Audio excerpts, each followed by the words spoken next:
Mayor ആവാൻ കഴിവുള്ള എത്രയോ ലീഡേഴ്സ് ഉണ്ട്. ഷീലേഖാജി ഒന്നായിരുന്നു എന്ന് അതിൽ ആർക്കും ഒരു സംശയമില്ല. ഒരു വലിയ ഡിസ്റ്റിങ്വിഷ്ഡ് പേഴ്സണാലിറ്റി ആയിരുന്നു, ഇന്നുമാണ്. ഞങ്ങളൊരു മുതിർന്ന ലീഡറാണ്. മേയർ സ്ഥാനാർത്ഥിന്റെ മുമ്പ് ഷീലേഖാജി ഞങ്ങളുടെ വൈസ് പ്രസിഡന്റ് ആയിരുന്നു, സ്റ്റേറ്റ് വൈസ് പ്രസിഡന്റ് ആയിരുന്നു ആണ്. അപ്പോൾ അതിൽ ഞങ്ങൾക്കൊരു അങ്ങനെ ഒരു ഒന്നും കാണുന്നില്ല. ഒരു സീനിയർ ലീഡറാണ്, ആയിരുന്നു, ഇന്നും ആണ്, അങ്ങനെ തന്നെ ഇരിക്കും. ഞാൻ ABC ആണ് എന്നാണെന്നൊന്നും പറയാൻ ആഗ്രഹിക്കുന്നില്ല. പക്ഷെ നാടിന്റെ വളർച്ചയ്ക്കും നാടിന്റെ ഭാവിക്കും ഇങ്ങനത്തെ രാഷ്ട്രീയം നമ്മുടെ നാട്ടില് വർദ്ധിക്കാൻ പാടില്ല.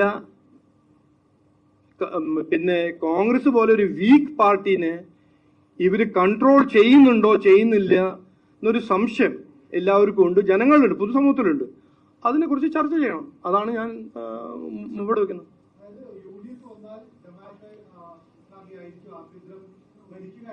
അതൊന്നും ഞാൻ പറയുന്നില്ല. അതിനെ കുറിച്ച് ചർച്ച ചെയ്യണം എന്നാണ് ഞാൻ പറയുന്നത്. ഞാൻ ഒരു കൺക്ലൂഷനിൽ എത്തിയിട്ടില്ല. ഞാൻ നിലമ്പൂരിൽ ഞാൻ ആദ്യമായിട്ടാണ് ഒരു നാഷണൽ പാർട്ടി ഭരണഘടനയെ കുറിച്ച് ചർച്ച ചെയ്ത് ഓടി നടക്കുന്ന ഒരു നാഷണൽ പാർട്ടി, അതിന്റെ ലീഡർ കോൺസ്റ്റിറ്റ്യൂഷൻ എടുത്തിട്ടാണ് പാർലമെന്റിൽ ഉള്ളിൽ കയറുന്നത്, പുറത്തിറങ്ങുന്നത്. ആ നാഷണൽ പാർട്ടി ഓപ്പണായിട്ട് പറയുന്നു, ഞങ്ങൾ ജമാഅത്തെ ഇസ്ലാമിന്റെ പിന്തുണ നിലമ്പൂർ ഇലക്ഷൻ മത്സരിക്കുന്നു. ഒന്ന്. അത് കഴിഞ്ഞിട്ട് ലോക്കൽ ബോഡി ഇലക്ഷൻ നടക്കുമ്പോൾ ജമാഅത്തെ ഇസ്ലാമിന്റെ പിന്തുണ എടുത്തിട്ട് ഞങ്ങൾ മത്സരിക്കുന്നു എന്ന് കോൺഗ്രസ് പാർട്ടി പറഞ്ഞു. ഞാനല്ല പറഞ്ഞു. ജമാഅത്തെ ഇസ്ലാമി നമ്മളുടെ കോൺസ്റ്റിറ്റ്യൂഷന്റെ എതിരെയാണ്, സെക്യുലർ റിപ്പബ്ലിക്കിന്റെ എതിരെയാണ്. അവര് കൃത്യമായി പറഞ്ഞ ഒരു സംവിധാനം, ഒരു സ്ഥാപനമല്ലേ. അപ്പോ എന്താണ് ഇതിന്റെ ഇമ്പാക്ട്, നമ്മളുടെ രാഷ്ട്രീയത്തിൽ എന്തായിരിക്കും ഇമ്പാക്ട്? അത് ചർച്ച ചെയ്യണം, ജനങ്ങളെ അറിയിപ്പിക്കണം, മനസ്സിലാക്കണം.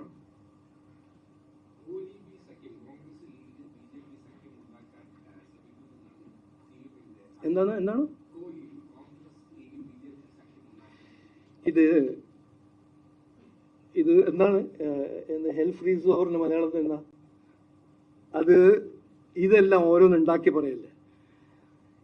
ഇവിടെ സാമാന്യ ബുദ്ധി ഉണ്ടെങ്കിൽ നമുക്ക് എല്ലാവർക്കും, ജനങ്ങൾ വിഡ്ഢികളൊന്നുമല്ല. ആരോട് ചോദിച്ചാൽ ഇന്ന് ആരാണ് അന്തർധാര? CPM കോൺഗ്രസ് അല്ലേ. ഞാൻ അത് വേണമെങ്കിൽ ഒരു പ്രസ് കോൺഫറൻസ് വിളിച്ചിട്ട് അതിന് എല്ലാം തെളിവ് മുമ്പോട്ട് വയ്ക്കാൻ തയ്യാറാണ്. കൊടുങ്ങല്ലൂരിന് 41% വോട്ടാണ് BJP ഇന്ത്യക്ക് കിട്ടിയത്. കോൺഗ്രസിന് 200-250 വോട്ട് കിട്ടുന്ന ബൂത്തിൽ അവർക്ക് 30-20 വോട്ടാണ് കിട്ടിയിരിക്കുന്നത്.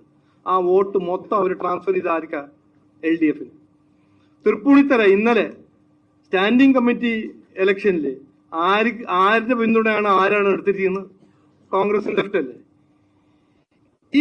ഞാൻ എല്ലാ ബഹുമാനത്തോട് പറയണേ, എനിക്ക് മനസ്സിലാവുന്നില്ലേ ഇത് പറയുമ്പോൾ അവർ എന്ത് വിചാരിച്ചിട്ടാ പറയുന്നത്? ജനങ്ങൾ വിഡ്ഢിയാണോ? അല്ല, ബഹുമാനപ്പെട്ട മുഖ്യമന്ത്രി എനിക്ക് വലിയ ബഹുമാനമുണ്ട്. പക്ഷെ ഇതെല്ലാം എന്തിനാണ് പറയുന്നത്?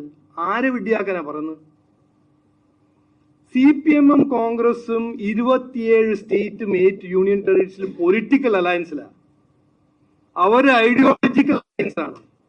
എന്നിട്ടാണ് ഇവിടെ നാടകം കളിക്കുന്നത്. ആവശ്യമില്ല. ഇതെല്ലാം ഞങ്ങൾ കൃത്യമായി ഓരോരോ 100 ദിവസം ഉണ്ടല്ലോ, എല്ലാ ദിവസവും ഞങ്ങൾ ഇതിന്റെ ഫാക്സും സത്യവും മുമ്പോട്ട് വയ്ക്കും. ജനങ്ങൾ തീരുമാനിക്കട്ടെ.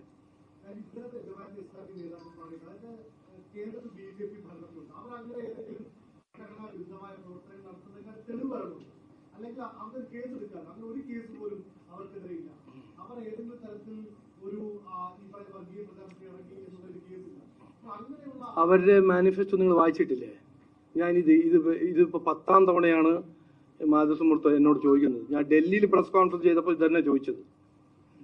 തെറ്റ് ചെയ്തിട്ടുണ്ടെങ്കിൽ അവർ ജയിലിൽ പോവും, അതിലൊരു സംശയം ഉണ്ടാവണ്ട. ഇതുവരെ അവർ കെയർഫുൾ ആയിട്ട് ചെയ്തിട്ടില്ല. പക്ഷെ അവരുടെ സ്റ്റേറ്റഡ് ഒബ്ജക്റ്റീവ്സ് എന്താണ്? Anti secularism. അവരുടെ സ്റ്റേറ്റഡ് ഒബ്ജക്റ്റീവ് എന്താണ്? ഇസ്ലാമിക് റിപ്പബ്ലിക്, ഷരിയ സ്റ്റേറ്റ്. എന്താണ് ഇതിൽ ഈ സംശയം? അപ്പൊ എനിക്കൊരു സംശയമില്ല, ആർക്കൊരു സംശയം ഉണ്ടാവാൻ പാടില്ല. ജമാഅത്തെ ഇസ്ലാമി ഒരു NGO ഒന്നുമല്ല. നാടിന് വേണ്ടി ഇതിപ്പോ ആർക്കും അങ്ങനെ ഒരു മിസ്റ്റേക്കോ ഒരു മിസ്അണ്ടർസ്റ്റാൻഡിംഗ് ഒന്നും ആവാൻ പാടില്ല. ജമാഅത്തെ ഇസ്ലാമി ഒരു സ്റ്റേറ്റഡ് ഒബ്ജക്റ്റീവാണ് ശരിയ സ്റ്റേറ്റ് ഉണ്ടാക്കാൻ. അവർ ആന്റി സെക്യുലർ ആണെന്ന് പറയുന്നു. അവരെന്നെ പറയുന്നു. ഇനി അവര് പറയട്ടെ എല്ലാന്ന്.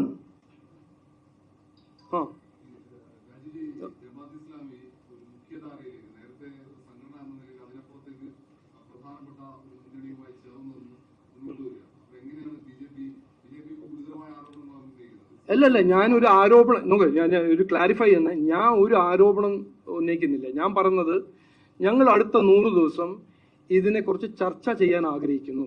ഞങ്ങൾ മനസ്സിലാക്കുന്ന കാര്യങ്ങൾ ഞങ്ങൾ ജനങ്ങളുടെ മുമ്പിൽ വെക്കും. ജനങ്ങളാണ് തീരുമാനിക്കേണ്ടത്. ഞങ്ങളുടെ ഒരു അഭിപ്രായമുണ്ട് ഇതിനെക്കുറിച്ച്, ഞങ്ങൾ മുമ്പോട്ട് വെക്കും. വികസനത്തെക്കുറിച്ചുകൊണ്ട് ഈ രാഷ്ട്രീയം, രണ്ടാമത്തെ പോയിന്റ്, ഈ ജമാഅത്തും കോൺഗ്രസ് ജമാഅത്തിന്റെ ഒപ്പം മുസ്ലിം ലീഗിന്റെ ഒപ്പം ചെയ്യുന്ന രാഷ്ട്രീയം ഒരു അപകട രാഷ്ട്രീയമാണെന്ന് ഞങ്ങൾക്കൊരു അഭിപ്രായമുണ്ട്. അതിനെക്കുറിച്ച് ഞാൻ തെളിവും മുമ്പോട്ട് വെക്കാം. ഇന്ന് ഒരു ചോദ്യം, ഞാൻ ഇന്ന് ചോദ്യം വിട്ടുപോന്നു, ഇനി അതിന്റെ ഉത്തരം ഞാൻ 2 ദിവസത്തിൽ തരാം. എന്തുകൊണ്ട് വികസനത്തിനെ കുറിച്ച് ആരൊന്നും ചർച്ച ചെയ്യുന്നില്ല? ഈ ജമാഅത്തെ ഇസ്ലാമിയും മുസ്ലിം ലീഗും ഒന്ന് ചോദിക്കട്ടെ. നമ്മളുടെ കുട്ടികൾക്ക് തൊഴിലൊന്നും വേണ്ടേ? വിദ്യാഭ്യാസ മേഖല തകർന്നു കിടക്കുമ്പോൾ അവർക്ക് അതിനെക്കുറിച്ചൊന്ന് ചർച്ച ചെയ്യണ്ടേ? ആരോഗ്യ മേഖലയിൽ ഇങ്ങനെ ഒരു തകർന്ന് കിടക്കുന്ന ഒരു സിറ്റുവേഷനിൽ അതിനെക്കുറിച്ച് എന്താ ചർച്ച ചെയ്യാത്തത്? അതൊന്ന് ആലോചിക്കണം. ഞാൻ ഇതിനെക്കുറിച്ച് ഞങ്ങൾക്കൊരു അഭിപ്രായമുണ്ട്, അത് ഞങ്ങൾ കൃത്യമായി മുമ്പോട്ട് വയ്ക്കും. അതിന് തെറ്റാണെങ്കിൽ അവർ ക്ലാരിഫൈ ചെയ്യട്ടെ. ഈ നാട്ടിൽ ജനങ്ങളുടെ പ്രശ്നങ്ങൾ പരിഹരിക്കുന്ന പൊളിറ്റിക്കൽ പാർട്ടീസ് മാത്രമേ വരാൻ പാടുള്ളൂ എന്നാണ് എൻ്റെ ഒരു അഭിപ്രായം, ഞങ്ങളുടെ ഒരു അഭിപ്രായം. ആ ഒരു വികസന മത്സരത്തിൽ ആരാണെങ്കിലും വരട്ടെ, മത്സരിക്കട്ടെ, ജനങ്ങളുടെ വിശ്വാസം നേടാനും തേടാനും അവര് അധ്വാനിക്കട്ടെ. പക്ഷേ വികസനം ഒരു ചർച്ച വിഷയമാവണം. വികസനത്തിനെ കുറിച്ച് സംസാരിക്കണം. ജനങ്ങളുടെ പ്രശ്നങ്ങളെ കുറിച്ച് പരിഹരിക്കാൻ ഒരു ആത്മാർത്ഥമായ ഒരു ഇന്റൻഷൻ ഉണ്ടാവണം ആ പാർട്ടിയിൽ. പൊളിറ്റിക്കൽ പവർ മാത്രമല്ല, പൊളിറ്റിക്കൽ പവർ ഗ്രാബ് ചെയ്യാൻ മാത്രമല്ല. നാട് 15-20 കൊല്ലമായിട്ട് പിന്നിൽ പോകുന്നു. നമ്മൾ മുമ്പോട്ട് കൊണ്ടുപോകണം. ഈ വരുന്ന അസംബ്ലി ഇലക്ഷൻ അതൊരു ചർച്ചാ വിഷയമാവണ്ടേ എന്നാണ് എൻ്റെ ഒരു ആഗ്രഹം, എൻ്റെ ഒരു അഭ്യർത്ഥന.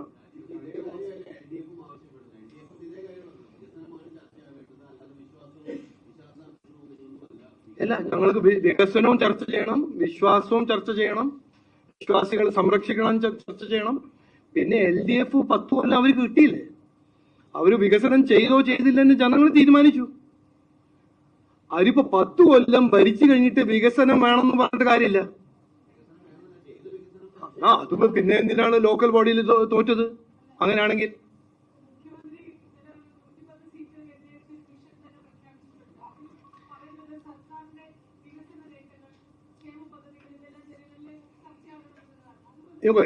ഇതില് അദ്ദേഹത്തിന് ഒരു അഭിപ്രായമുണ്ട്, എനിക്കൊരു അഭിപ്രായമുണ്ട്, ഞങ്ങളുടെ പാർട്ടിക്ക് ഒരു അഭിപ്രായമുണ്ട്. ഞങ്ങളുടെ അഭിപ്രായം, ഈ ഹോസ്പിറ്റൽസ് തകരുമ്പോൾ, പേഷ്യൻസ് ഗവൺമെന്റ് ഹോസ്പിറ്റലിൽ പോയി മരിക്കുമ്പോൾ, കുട്ടികൾക്ക് 75% ഗവൺമെന്റ് സ്കൂൾ അൺസേഫ് ആവുന്ന പറഞ്ഞ ശിവൻകുട്ടി എഡ്യൂക്കേഷൻ മിനിസ്റ്റർ പറയുമ്പോൾ, കുട്ടികൾ ഇവിടെ നമ്മൾ എക്സ്പോർട്ട് ചെയ്യുമ്പോൾ, ഞങ്ങളുടെ അഭിപ്രായം വികസനം നടക്കുന്നില്ല എന്നാണ്. അതാണ് എൻ്റെ അഭിപ്രായം. ഇനിയിപ്പോ അതിന് ബഹുമാനപ്പെട്ട മുഖ്യമന്ത്രിക്ക് ഒരു വേറെ അഭിപ്രായം ഉണ്ടെങ്കിൽ അദ്ദേഹം പറയട്ടെ.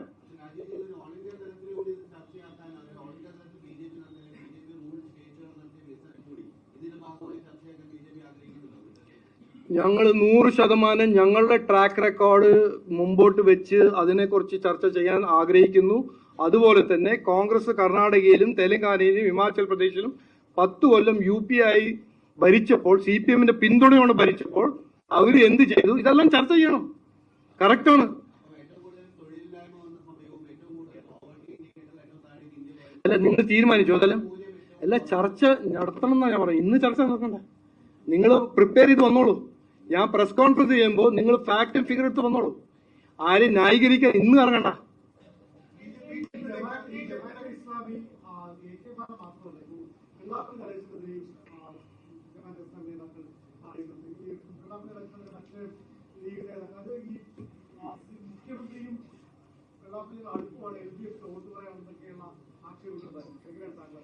നോക്കൂ, ഞാൻ വെള്ളാപ്പള്ളി ജീനെ ബഹുമാനിക്കുന്ന ഒരാളാണ്.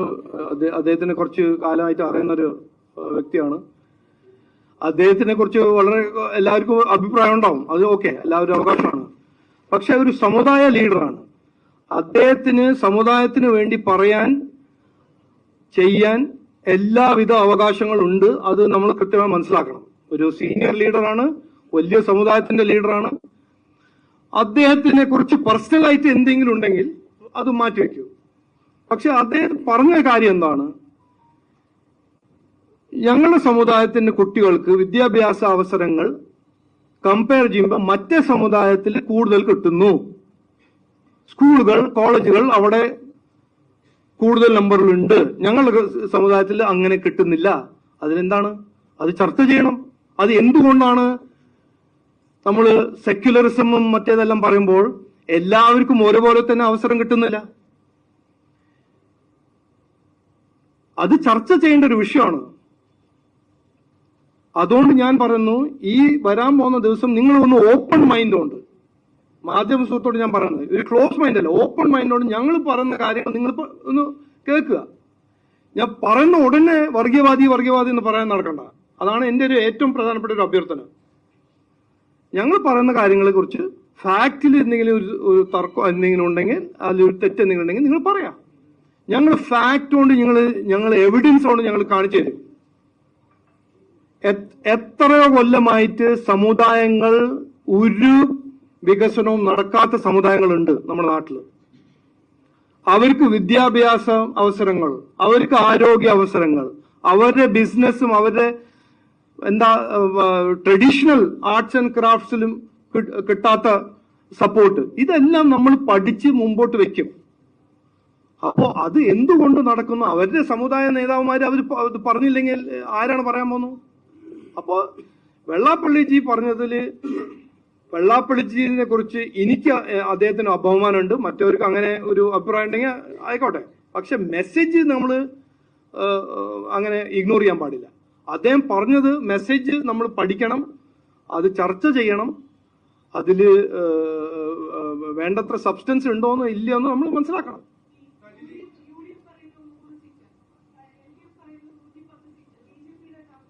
അങ്ങനെ ഞാൻ എന്നോട് അത് ആദ്യം ചോദിച്ചാൽ, ഞാൻ ടാർഗറ്റ് നോക്കിയിട്ടല്ല. ഞങ്ങളുടെ ഒരു ലക്ഷ്യം എന്ന് പറഞ്ഞാൽ മാറ്റം കൊണ്ടുവരണം, രാഷ്ട്രീയ സംസ്കാരത്തിൽ ഒരു മാറ്റം കൊണ്ടുവരണം, വികസനം ഒരു പ്രധാന ഇഷ്യൂ ആയിട്ട് മാറ്റണം, ഇത് വികസന മത്സരമായിട്ട് ഈ ഇലക്ഷൻ മാറണം. ഇതാണ് ഞങ്ങളുടെ ആവശ്യം. ഞങ്ങൾ 140 സീറ്റിൽ NDA മത്സരിക്കും. അതിന് ചിലയിടത്ത് ജമാഅത്ത് പോയിട്ട് ഞങ്ങളെ തോൽപ്പിക്കാൻ ശ്രമിക്കും, CPM കോൺഗ്രസ് തോൽപ്പിക്കാൻ ശ്രമിക്കും. ഞങ്ങൾ ജനങ്ങളുടെ മുമ്പിൽ പോയിട്ട് പറയും, ഇവരുടെ ഈ തന്ത്രം നിങ്ങൾ പരാജയപ്പെടുത്തു, വികസിത കേരളത്തിന് വേണ്ടി ഒറ്റക്കെട്ടായിട്ട് ഈ ആന്റി ഡെവലപ്മെന്റ് ഫോഴ്സസിനെ തോൽപ്പിക്കണം എന്നാണ് ഞങ്ങൾ ജനങ്ങൾ അഭ്യർത്ഥിക്കും. എന്തോ മൊത്തം ഈ എല്ലാം പറഞ്ഞിട്ട് നിങ്ങൾക്ക് ഇതാണ് ചോദ്യം. അത് നിങ്ങളുടെ പാർലമെന്ററി ബോർഡ് ഉണ്ട്, തീരുമാനിക്കും. ഞങ്ങളൊരു ഷോർട്ട് ലിസ്റ്റ് ഈ മാസം പോവും, അവർ തീരുമാനിക്കും.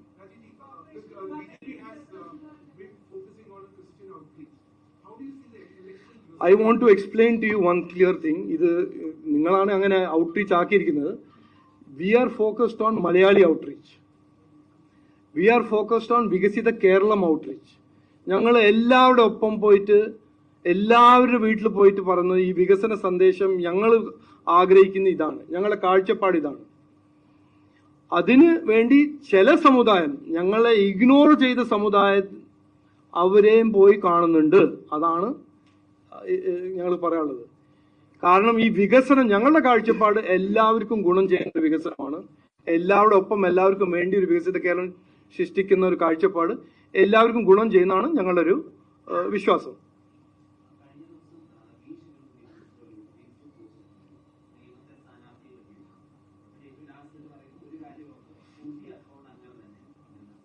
എന്താണ്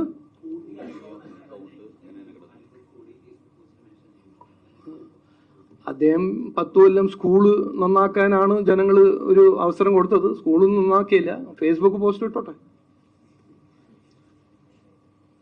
ഇനി അതിനാണോ ഫുൾ ടൈം ജോബ്? ശരി, എല്ലാവർക്കും നമസ്കാരം. പറയൂ.